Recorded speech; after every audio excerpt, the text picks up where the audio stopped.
महाराष्ट्राचे सन्माननीय लोकप्रिय मुख्यमंत्री देवेंद्र फडणवीसजी, या ठिकाणी उपस्थित असलेले आपल्या राज्याचे महसूल मंत्री सन्माननीय चंद्रशेखर बावनकुळेजी, या ठिकाणी उपस्थित असलेले आपल्या महाराष्ट्र राज्याच्या मुख्य सचिव सोनिक मॅडम, आमच्या विभागाचे आणि मुख्यमंत्री कार्यालयातील असलेले अतिरिक्त मुख्य सचिव विकास खारगेजी, सन्माननीय राजे भोसलेजी, पोस्ट डिपार्टमेंटच्या शोभाजी, उपस्थित सर्व मान्यवर बंधू भगिनी आणि मातांनो, मला याची पूर्ण कल्पना आहे, थोडा कार्यक्रम उशीर झालेला आहे, पण या कार्यक्रमाचं महत्त्व आणि या कार्यक्रमात आलेल्या शिवशस्त्र गौरी गाथा याच्या अंतर्गत विदेशातून आणि विशेषतः त्या ठिकाणी असलेल्या म्युझियम मधून आलेली वाघनख ही आता महाराष्ट्रातील आणि देशातील नागरिकांना बघण्याची उत्सुकता ही टिपेस पोहोचलेली आहे। विदर्भातील या सर्व नागरिकांना, विद्यार्थ्यांना, माता भगिनींना आपला गौरवशाली इतिहास, स्वाभिमानाचा इतिहास, स्वधर्माचा इतिहास हा संपूर्णतः पूर्ण पोचला पाहिजे, ही भूमिका या ठिकाणी सांस्कृतिक कार्य विभागाच्या अंतर्गत आम्हा सगळ्यांची आहे। मी या ठिकाणी मुद्दामून उल्लेख करेन, आमचे तत्कालीन सन्माननीय सांस्कृतिक कार्य मंत्री श्री सुधीर मुनगंटीवारजी यांनी वाघनख जी विदेशातल्या म्युझियम मध्ये त्या ठिकाणी पोहोचलेली पुन्हा एकदा प्रदर्शनासाठी या ठिकाणी आणली, त्यामध्ये अतिशय बहुमोलाचं काम माननीय सुधीर भाऊ आणि त्यांच्याबरोबर सर्व अधिकाऱ्यांनी केलेली आहे।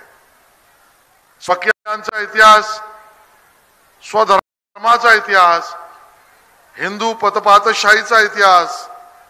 हा एका अर्थाने छत्रपती शिवाजी महाराज हे नाव घेतल्यावरच रोमांच करून आपल्या सगळ्यांसमोर उभा राहतो। मराठा साम्राज्यातला पराक्रम आणि त्या पराक्रमाच्या असलेल्या सर्व घटना, स्थळ, आयुध, व्यक्ती, परिवार, सरदार, किल्ले, गड, ही सगळी परंपरा, ही महाराष्ट्राची परंपरा या देशासमोर किंबहुना जगासमोर आणली पाहिजे, या एकमेव भावनेने या कार्यक्रमाचं नियोजन केलेलं आहे। प्रतापगडचा किल्ला त्या ठिकाणी आपण जाल त्यावेळेला मिनिएचर त्याचं केलेलं आपण बघाल आणि मग आपल्या लक्षात येईल प्रतापगडच्या पायथ्याशी असलेला अफजल खान त्याचा कोथळा काढण्यासाठी केलेलं पराक्रमी कर्तृत्व हे छत्रपती शिवाजी महाराजांचं कर्तृत्व आणि त्यात वापरल्या गेलेली वाघनख हे आपल्याला आपला इतिहास, पराक्रमी इतिहास हा पुन्हा एकदा जागृत करून राहिल्याशिवाय राहणार नाही अशा पद्धतीचा आहे। माननीय देशाचे प्रधानमंत्री नरेंद्र मोदीजी यांनी वारंवार या देशासमोर ज्या भूमिका मांडल्या, त्याच 21व्या शतकामध्ये विकासाच्या दिशेने आपल्याला जायचं आहे। जगाशी स्पर्धा करताना भारत हा विश्वगुरु झाला पाहिजे, या पद्धतीच्या सर्व व्यवस्था ह्या विकासातून साध्य करायच्या आहेत, पण त्या विकासातून साध्य करणाऱ्या भूमिकांबरोबर माननीय मोदीजी नेहमी सांगतात, विरासत से विकास तक, आपली विरासत जी आहे, आपला इतिहास जो आहे, हा विरासत ही आपल्याला पराक्रमी अशा पद्धतीची विरासत आहे आणि जोपर्यंत आपलं स्वत्व आपल्याला समजणार नाही, नवीन पराक्रम करण्याची उद्यम इच्छा ही आपल्यामध्ये जागृत होण्यामध्ये अडचणी निर्माण होऊ शकतात आणि म्हणून विरासत से विकास तक या एका धोरणाचा भाग म्हणून हा आपला इतिहास, गौरवशाली पराक्रमी इतिहास हा आपल्या सगळ्यांसमोर या ठिकाणी मराठा साम्राज्याचा त्या समोर डोळ्यासमोर येतो ज्या वेळेला ती वाघनखं आपण पाहतो। याबरोबरच त्या ठिकाणी खारगे साहेबांनी उल्लेख केला की जे 12 मराठा साम्राज्यातील आपले गडकिल्ले ही या पराक्रमाची एका अर्थाने वास्तू, लढवय्यांची वास्तू ही आता वर्ल्ड युनेस्को मध्ये आपण प्रस्तावित करून त्या दिशेने आगेकूच करतो आहोत। त्याची संपूर्ण माहिती या ठिकाणी आपल्याला बघायला मिळणार आहे। मला या ठिकाणी याचा उल्लेख करायचा आहे की आमच्या क्युरेटर्सने आणि आमच्या सेंट्रल संग्रहालयातल्या सर्व अधिकाऱ्यांनी त्या ठिकाणी आणलेली शस्त्र मुद्दामून मुलांनो तुम्ही बघितली पाहिजेत। त्यात इंजिनिअरिंग सुद्धा आहे, पराक्रम सुद्धा आहे, युजेबिलिटी सुद्धा आहे आणि त्या काळामध्ये जी शस्त्र आपल्याला विजय मिळवून देत होती त्या शस्त्रांचं प्रदर्शन सुद्धा आपल्याला त्या ठिकाणी पाहता येईल याची व्यवस्था केली आहे। याचाही मुद्दामून उल्लेख करावा लागेल की परंपरागत असलेल्या शस्त्रांचा केवळ प्रदर्शन नाही तर त्याची उपयोगिता, ती चालवतात कशी, त्याचा खेळ कसा होतो, ते युद्धामध्ये कसे वापरले जातात या संदर्भातला सुद्धा एका अर्थाने लाईव्ह डेमॉन्स्ट्रेशन हे त्या ठिकाणी आपल्या सगळ्या मंडळींनी उभं केलं आहे। अशा पद्धतीची या सेंट्रल संग्रहालयात ही सगळी व्यवस्था आपण केली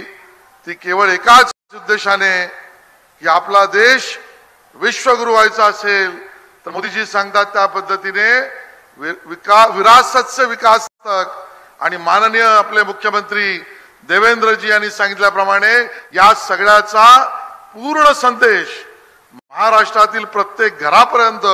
पोहोचवण्याचा हा आपला प्रयत्न आहे। या ठिकाणी मला एका गोष्टीचा आवर्जून उल्लेख माननीय पालकमंत्री बावनकुळेजी हे करावा असं मला वाटतो की आज आपण व्यवस्था या सेंट्रल संग्रहालयाच्या वास्तूमध्ये गेले काही महिने त्याची दुरुस्ती करून केलेलं आहे, पण आपलं जुनं संग्रहालय हे सुद्धा या देशातील पहिल्या 3 मानांकित अशा संग्रहालयाचा भाग आहे आणि त्याला सुद्धा या आपल्या नागपुरात पुन्हा एकदा जुनं वैभव प्राप्त करून देण्यासाठी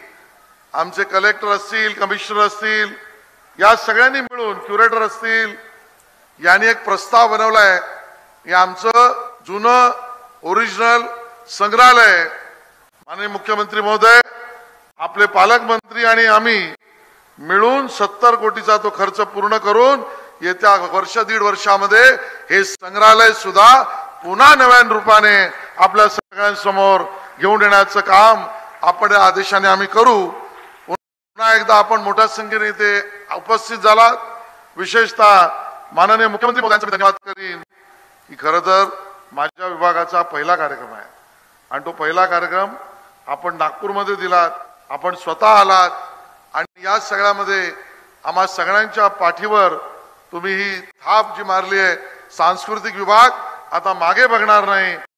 अजून त्यातली कामं उत्तुंग करून महाराष्ट्राचं वैभव जगभरात पोचवेल। जय हिंद, जय महाराष्ट्र। धन्यवाद आशिष। आता मध्यवर्ती वस्तू संग्रहालय नागपूर येथील शस्त्र आणि वस्तूंची माहिती असलेल्या पुस्तिकेचा अनावरण सोहळा संपन्न होईल। मी मंचावरच्या सर्व मान्यवरांना विनंती